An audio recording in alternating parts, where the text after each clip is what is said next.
বন্ধুরা, বছরে 24টি একাদশীর মধ্যে এই অজা বা অন্নদা একাদশীর মাহাত্ম্য অনেক অনেক গুণ বেশি। কারণ শাস্ত্র অনুসারে বন্ধুরা, ভগবান শ্রীকৃষ্ণের জন্মাষ্টমীর পর প্রথম একাদশী বা রাধা অষ্টমীর আগের একাদশী হচ্ছে এই অজা বা অন্নদা একাদশী, যা ভাদ্র মাসের শুক্লপক্ষেই পালন করা হয়। শাস্ত্র বলছে যে এই একাদশী পালন করলে বা এই দিনে সামান্য কিছু কার্যে ব্যক্তির জীবনে ভগবান সুখ শান্তি সৌভাগ্যে ভরিয়ে দেন।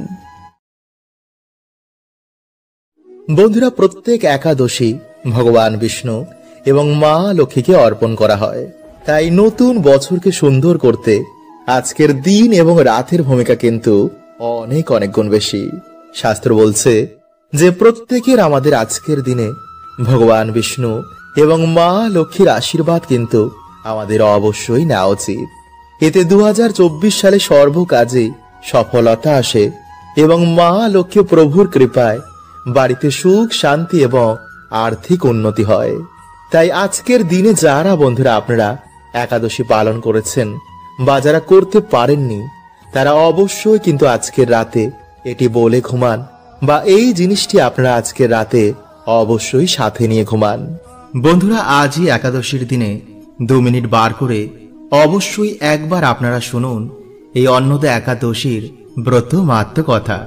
কারণ বন্ধুরা, এই ব্রত কথা আজকের দিনে শ্রবণ করলে আমাদের জীবন থেকে সকল দুঃখের নাশ হয়। ভগবান শ্রীকৃষ্ণের অনুসার আজকের দিনে ব্রত কথা শ্রবণ করলে আমাদের জীবন থেকে অনেক পাপের নাশ হয়, ফলে আমাদের আর নরকে যেতে হয় না এবং ভগবান বিষ্ণুর শ্রী চরণে আমরা স্থান পাই। তাই অবশ্যই বন্ধুরা আপনারা ভিডিওটি কিন্তু অবশ্যই পুরো দেখুন আর এই ব্রত কথাটি আপনারা পুরো শুনুন এবং ভিডিওটি বন্ধুরা একটি লাইক করে কমেন্টে হর হর মহাদেব ও জয় শ্রীকৃষ্ণ অবশ্যই লিখুন। বন্ধুরা, বৈবর্ত পুরাণে অনুসার এই একাদশীর কথা যুধিষ্ঠির ভগবান শ্রীকৃষ্ণকে জিজ্ঞেস করেন। তখন ভগবান বলেন, হে রাজন, আমি সবিস্তারে একাদশীর মাহাত্ম্য সম্পর্কে তোমাকে শোনাচ্ছি, তুমি মন দিয়ে এটি শ্রবণ করো। ভাদ্র মাসের কৃষ্ণপক্ষের এই একাদশীকে অন্নদা একাদশী বলা হয়। এই তিথি মহাপাপ বিনাশ করে। এই দিন ভগবান বিষ্ণুর আরাধনা করলে বা ব্রতের নাম কানে শুনলেই আমাদের রাশি রাশি পাপের নাশ হয়। এছাড়া বন্ধুরা, এই ব্রত কথা নিয়ে একটি পৌরাণিক ইতিহাস রয়েছে। প্রাচীনকালে হরিশ্চন্দ্র নামে এক নিষ্ঠাপরায়ণ সত্যবাদী চক্রবর্তী রাজা ছিলেন। কিন্তু পূর্ব কর্মের জন্য হঠাৎ করে তার জীবনে আসে ঘোর অন্ধকার। সে রাজপাট সর্বস্ব হারিয়ে ফেলে এবং শেষমেশ তাকে তার পরিস্থিতির জন্য স্ত্রী সন্তান এমনকি নিজেকেও বিক্রি করতে হয়। সেই পুণ্যবান রাজা শেষমেশ চণ্ডালেরও দাসত্ব স্বীকার করে। সত্যার্থ রক্ষার্থে দৃঢ় নিষ্ঠা তিনি প্রদর্শন করেছিলেন। তিনি শ্মশানে মৃত ব্যক্তির বস্ত্র কর রূপে গ্রহণ করতেন। এইভাবেই তার বহু বছর কেটে যায়, কিন্তু দুঃখের সাগর তার কিছুতেই শোকায় না। কিন্তু হঠাৎই একদিন দৈবক্রমে সে গৌতম ঋষির কাছে আসেন এবং ঋষিকে তিনি প্রণাম করে তার জীবনে ঘটে যাওয়া সমস্ত দুঃখের কথা বলেন। রাজার জীবনের এত দুঃখ শুনে ঋষি অবাক হয়ে যান এবং দুঃখী হয়ে বলেন, হে রাজন, ভাদ্র মাসের কৃষ্ণপক্ষের যে একাদশী রয়েছে তা অন্নদা একাদশী নামে এই জগৎ বিখ্যাত। তাই আপনি এই ব্রত পালন করুন, দেখবেন এতে আপনার জীবনের সমস্ত দুঃখের নাশ হবে। 7 দিন পরেই এই তিথির আবির্ভাব। এই দিন আপনি উপোস করে রাত্রি জাগরণ করবেন, দেখবেন আপনার জীবন থেকে সমস্ত পাপের নাশ হবে এবং আপনার জীবন থেকে সকল দুঃখের নাশ হয়ে যাবে। এরপর গৌতম ঋষির আদেশ অনুসার হরিশ্চন্দ্র সেই ব্রত ভক্তি সহকারে পালন করেন আর তার ফলস্বরূপ এই সমস্ত দুঃখ থেকে সে চিরতরে পার পেয়ে যায় এবং তার স্ত্রী ও সন্তানকে সে আবার ফিরে পায়। তাই বন্ধুরা, আজকের দিনে যারাই ব্রত ভক্তি সহকারে পালন করবে তারা ভগবান বিষ্ণুর ভক্তি প্রাপ্ত করে দিব্যধামে গমন করে।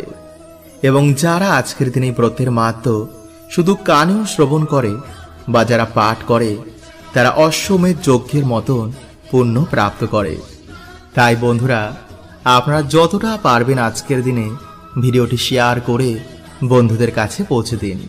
এতে আপনারা মহাপুণ্যের প্রাপ্তি করবেন। এবং ভক্তি মনে আজকের দিনে আপনারা অবশ্যই এই রাধা কৃষ্ণ নামের মহিমা একটিবার শ্রবণ করুন। বন্ধুরা, প্রত্যেক একাদশীতে আমি আপনাদের ভগবানের নাম, মন্ত্র, গীতা পাঠ বা ভগবানের বিভিন্ন লীলা শ্রবণ করাই, যাতে বন্ধুরা আপনাদের জীবনে সৌভাগ্যের উদয় হয়। কারণ শাস্ত্র বলছে বন্ধুরা, আজকের দিনে ভগবানের নাম, তার লীলা, তার কীর্তন, তার ধাম, তার কথা ভক্তি মনে শ্রবণ করলে ভগবানের বিশেষ কৃপা তাদের জীবনে এসে পড়ে। তাই বন্ধুরা, আজকের এই ভিডিওতে ভগবান শ্রীকৃষ্ণ ও রাধা রানীর নামের কি মহিমা রয়েছে তা আজকের এই ভিডিওতে আপনাদের শোনাবো। এবং আজকের দিনে তা শ্রবণ করলে এবং তা নিলে কি ফল প্রাপ্ত হয়, এই সব কিছু বন্ধুরা আপনারা আজকের এই ভিডিওতে জানবেন। তাই ভিডিওটি বন্ধুরা আপনারা একটি লাইক করে কমেন্টে হর হর মহাদেব ও জয় শ্রীকৃষ্ণ অবশ্যই লিখুন। বন্ধুরা, প্রাচীন কালে একজন ব্যক্তি এক সাধুর কাছে গিয়ে বলেন যে আমার এক সন্তান রয়েছে যে কখনো পুজো পাঠ করে না, তার মনে ভগবানের প্রতি কোনো ভক্তি নেই। তাই আপনি এমন কিছু করুন যাতে আমার সন্তানের মনে ভগবানের প্রতি ভক্তি চলে আসে। তখন সাধু বলেন, ঠিক আছে, তুই তোর সন্তানকে নিয়ে আমার কাছে চলে আয়। এই কথা শুনে সেই ব্যক্তি তার সন্তানকে নিয়ে সেই সাধুর কাছে আসেন। তখন সাধু বলেন, বাবু বলো রাধে কৃষ্ণ। এই কথা শুনে সন্তানটি বলেন, আমি কেন বলবো? তখন সাধুটি আবার বলেন, বাবু বলো রাধে কৃষ্ণ। কিন্তু বারবার বলা সত্ত্বেও সেই সন্তানটি বলেন, আমি কেন বলবো? তখন সাধু বলেন যে যখন তুমি মারা যাবে, যখন তোমায় যমদূতেরা যমরাজের কাছে নিয়ে যাবে, তখন যমরাজ তোমাকে জিজ্ঞেস করবে যে তুমি জীবনে কখনো ভগবানের নাম নিয়েছো, কখনো ভালো কার্য করেছো। তখন তুমি যমরাজকে বলবে যে জীবনে একবার শুধু আমি রাধা কৃষ্ণ বলেছি। এরপর সন্তানটি রাধা কৃষ্ণ বলে সেখান থেকে চলে যায়। সময় অনুসারে যখন সে সন্তানটি মারা যায়, তখন তাকে যমদূতেরা সেখান থেকে নিয়ে গিয়ে যমপুরীতে নিয়ে যায়। যমরাজ তখন তাকে জিজ্ঞেস করেন যে জীবনে কি কখনো তুমি ভালো কার্য করেছো? তখন সেই ব্যক্তি বলেন, হ্যাঁ, আমি জীবনে একবার রাধে কৃষ্ণ বলেছি। আপনি এর মহিমা আমায় বলুন এবং আমি কি ফল প্রাপ্ত করব তা আমাকে বলুন। এই কথা শুনে যমরাজ ভাবতে লাগলেন এবং তাকে বলেন যে এর মহিমা তো আমিও ঠিক মতন জানি না, তাই চলুন আমরা দেবরাজ ইন্দ্রের কাছে যাই। তখন সেই ব্যক্তি বলেন, ঠিক আছে, কিন্তু আমি এইভাবে যাব না, আপনি পালকি ডাকুন, আমি পালকি করে যাব। তখন যমরাজ বাধ্য হয়ে পালকি ডাকেন। কিন্তু সেই ব্যক্তি বলেন যে যমরাজজি, আপনি সামনের জনকে সরিয়ে সেই জায়গায় আপনি দাঁড়িয়ে পড়ুন। এরপর সবাই মিলে ইন্দ্রের সভায় যায়। সেখানে গিয়ে একবার রাধে কৃষ্ণ বলার মহিমা জানতে চায়। কিন্তু ইন্দ্র বলেন যে এর মাহাত্ম্য তো আমিও বলতে পারবো না, তাই চলুন আমরা ব্রহ্মাজির কাছে যাই। তখন সেই ব্যক্তি বলেন, ঠিক আছে, কিন্তু আপনিও যমরাজের মতন আমার সামনের পালকিটিকে ধরুন। এরপর সবাই মিলে তারা ব্রহ্মাজির সভায় যায়। এই দেখে ব্রহ্মাজি ভাবতে লাগলেন যে এমন কোন ব্যক্তি আসছেন যার পালকির পাল স্বয়ং যমরাজ এবং ইন্দ্রদেব ধরেছেন। তখন যমরাজ বলেন যে একবার রাধে কৃষ্ণ বলার কি মহিমা প্রভু আপনি আমাদের বলুন। তখন ব্রহ্মাজি বলেন যে এর মহিমা তো আমিও বলতে পারবো না, তাই আমরা চলুন ভগবান শিবের কাছে যাই। তখন সেই ব্যক্তি বলেন, ঠিক আছে, কিন্তু আপনি এই তৃতীয় ব্যক্তির জায়গায় পালকির পালটি ধরুন। এই কথা শুনে ব্রহ্মাজি, যমরাজজি এবং ইন্দ্রদেব তার পালকির পাল ধরে ভগবান শিবের কাছে যায়। তখন ভগবান শিবকে তারা গিয়ে বলেন যে একবার রাধা কৃষ্ণ বলার কি মহিমা প্রভু আমাদের বলুন। এই কথা শুনে মহাদেব বলেন যে এর মহিমা তো আমিও বলতে পারবো না, কিন্তু ভগবান বিষ্ণু এর মহিমা বলতে পারেন। তখন সেই ব্যক্তি বলেন, ঠিক আছে, তাহলে আপনিও কিন্তু এই পালকির পালটি ধরুন।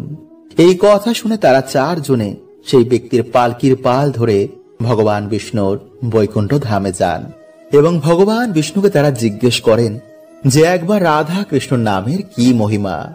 তখন ভগবান বিষ্ণু বলেন যে যে ব্যক্তিকে স্বয়ং যমরাজ, ইন্দ্রদেব, ভগবান ব্রহ্মাজি এবং ভগবান মহাদেব ধারণ করেছে, এর থেকে বড় মাহাত্ম্য আর কি হবে।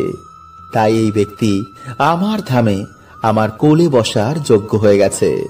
ভগবান শ্রীকৃষ্ণ বলেন যে যে ব্যক্তি একবার মুখ থেকে রাধা নাম বলে, আমি তার সমস্ত পাপ নাশ করে দিই এবং আমি সবকিছু ছেড়ে তার দিকে ছুটে আসি এবং তার মনোবাসনা আমি অবশ্যই পূর্ণ করে দিই। তাই বন্ধুরা একবার আমার সাথে বলুন, রাধে কৃষ্ণ রাধে কৃষ্ণ, কৃষ্ণ কৃষ্ণ রাধে রাধে, রাধে শ্যাম রাধে শ্যাম, শ্যাম শ্যাম রাধে রাধে। বন্ধুরা আজ আপনি যদি সময় বার করে এই মন্ত্র জপ করতে পারেন তো অবশ্যই কিন্তু বন্ধুরা আপনি এর ফল পাবেনই। বন্ধুরা আজকের এই দিন ভগবান বিষ্ণুকে অর্পণ করা হয়। ভগবান বিষ্ণুর ধাম হলো বৈকুণ্ঠ ধাম। মানা হয় একাদশী পালন করলে জন্ম জন্মের পাপের নাশ হয় আর সে সোজা মৃত্যুর পর বৈকুণ্ঠ লোকে গমন করে।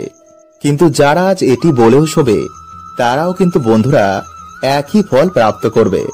হ্যাঁ বন্ধুরা, তাই অবশ্যই কিন্তু বন্ধুরা আজ রাতে এটি বলে শোবেন। আর এরকম আরো ভিডিও পেতে আমাদের চ্যানেলটি সাবস্ক্রাইব করে পাশের বেল আইকনটি অল করে রাখুন আর কমেন্টে লিখুন হর হর মহাদেব ও জয় শ্রীকৃষ্ণ। বন্ধুরা স্কন্দ পুরাণে অনুসার এই একাদশীর সম্বন্ধে নারদজি স্বয়ং ব্রহ্মাজিকে জিজ্ঞেস করেন।